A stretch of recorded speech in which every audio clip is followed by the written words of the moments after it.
I have some news, guys. He did in fact do the mash. I don't know if you've heard of it. It's the Monster Mash.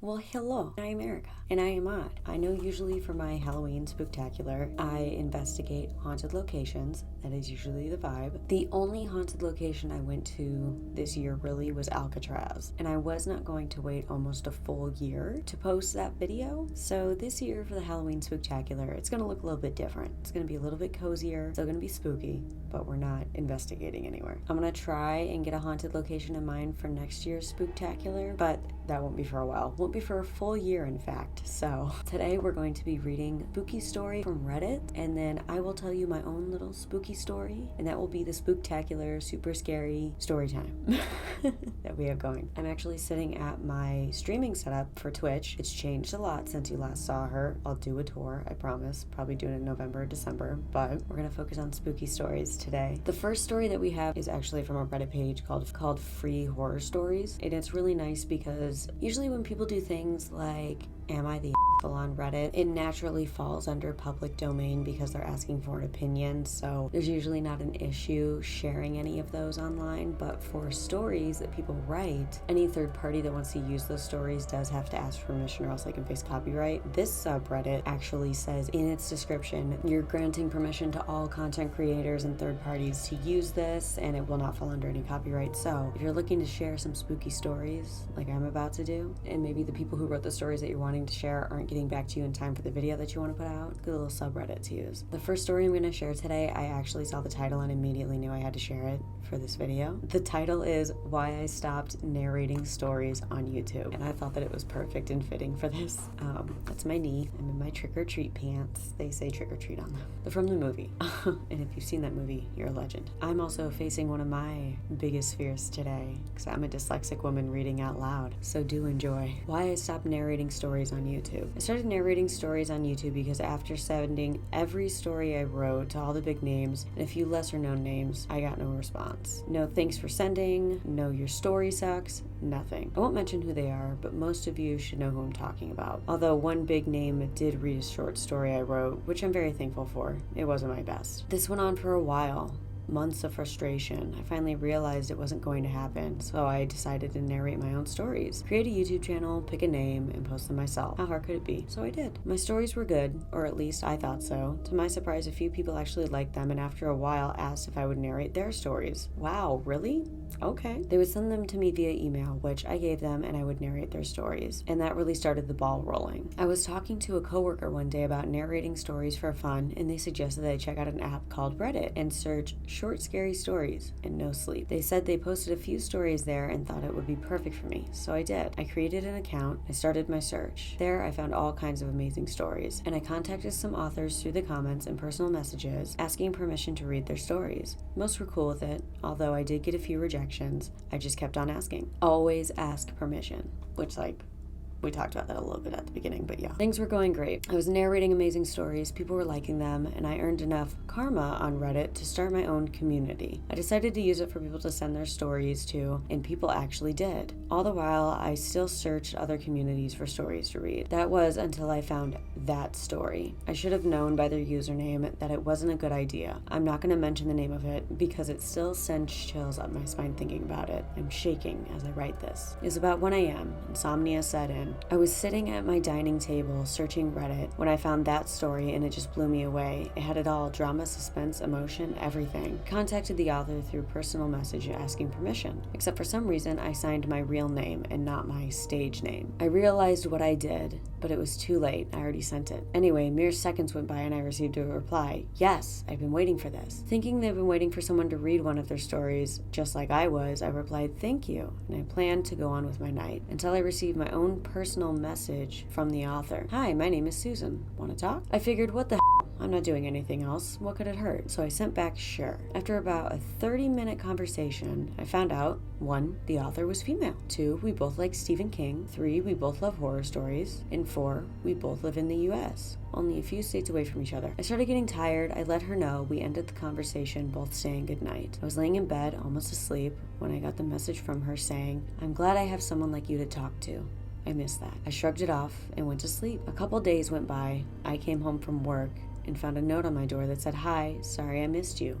Love, Susan." What the love? I only talked to her for like a half an hour. How'd she get my address? What the did I get myself into? I took the note off the door and quickly went inside, locking the door and calling the police. I told them the story and they said it was nothing they could do about it until an actual crime was committed. Yeah, that's reassuring. I hung up from them and tried to do my normal routine. Make coffee, get changed, drink coffee, and so on. I couldn't get the note out of my head. The doorbell rang.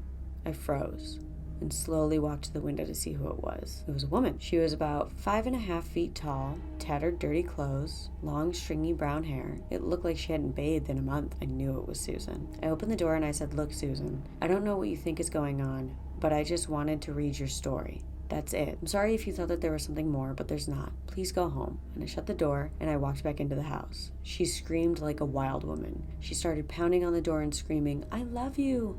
I love you." I ran to the phone to call 911.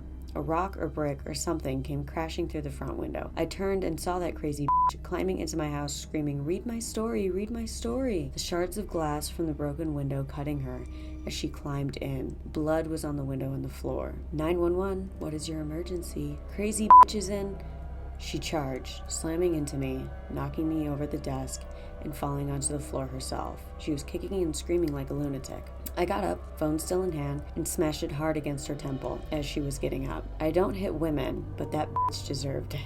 That one made me giggle. Her eyes rolled back in her head and the screaming stopped. She fell to the floor, unconscious. I heard the sirens outside. I guess the 911 operator heard it all. Cops came and took my statement. They made me stay outside while the paramedics tended to Susan, if that even is her real name. The cops put her in cuffs and the paramedics took her to the ambulance. On her way out, she looked at me and laughingly said, "I'll be waiting." They put her inside and then left. The cops finished up and did the same. I was left with a fucked up door, a broken window, blood all over the place, a broken desk, and a broken phone. All over a fucking story. I'm done. I moved out that night, left all my stuff behind, slept in the car till payday, then rented a room off a coworker, and I've never narrated another story ever again. So if any of my subscribers are reading this and wonder what happened to me, now you know why I stopped narrating stories on YouTube. That was really good. I really like that one. I didn't read the full thing. I read the title and then the first few sentences just to make sure it wasn't like somebody just trying to promote their YouTube channel and the like story was gonna suck. You know what I mean? Because some people do that. But I really liked that story. That was really good. So I will share 2 little spooky stories that I have from my personal life. And we will call this a spooktacular evening. So I have one little ghost story that I actually haven't shared on here because you guys have seen a lot of my like spooky adventures because I ghost hunt and then I post it. But so I was in elementary school, and I don't know where like you're from, but where I'm from, elementary school is 3rd and 4th grade. And I had a family friend who is now retired, that at the time I actually used to call grandma because she was like a grandma to me, and I do still honestly consider her like my unbiological grandmother. We went into the school after hours one time because I think she had forgotten something, and her husband worked there at the time as well. Again, they're both retired. And so what we had was we had like 3 levels. The school has since been turned into a different business. It could not be a school anymore. So the lower level, like the basement level, had classrooms. And I always got this like weird energy when I was down there. And we went down to these basement classrooms and we were looking for her husband basically. We were walking around the school like trying to let him know. I think maybe we were going somewhere. I can't remember. But we were trying to find him for that reason. And all the classroom doors were locked and the lights were off. Because after either the teachers left, they would lock them, or after he was done cleaning, he would lock them. And we decided to turn around because we didn't see him down there. And a poster fell. And I turn around and I put the poster back up. And as I do that, me and I don't know what to name her in the story, so I'm not going to. But she and I turned, and all of a sudden this classroom door like opens a little bit. And we heard like this pen clicking, and we darted up those stairs. We were not having it. We ran so fast up those stairs. I would love to be like, and then I went and investigated it. But I was not into ghost hunting at the time. I was like 7. I was very scared. So I didn't. We ran up the stairs and actually immediately ran into her son, who was looking for her husband, who was like, I think he was in the cafeteria or something. Yeah, I'm like 8 or 9. And I looked at her and I said, did you hear that? Did you see that? And she looked me dead in my she was like, I absolutely saw that. That is not your imagination. That happened. And that was like, I think one of the first like paranormal experiences I remember in my childhood where like also someone else was there for it. And then the last story I have is actually about a doll. You know how much I just love dolls. So my great-grandmother, it was the great-grandmother on my father's side. She was an absolute sweetheart. Miss her every day.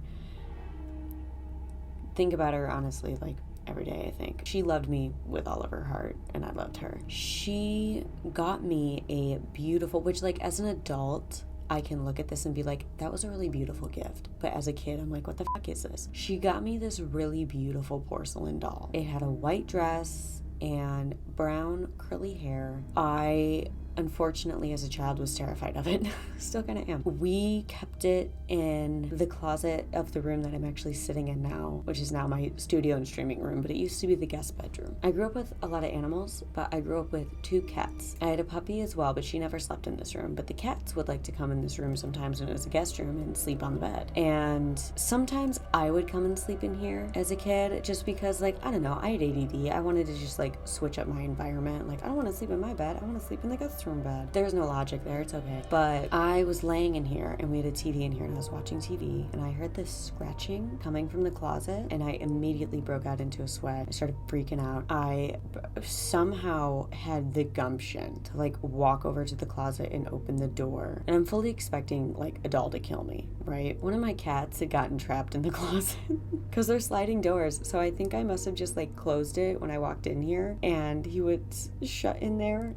And he was scratching at the door to get out, so he jumps out of the closet, and I nearly pissed myself.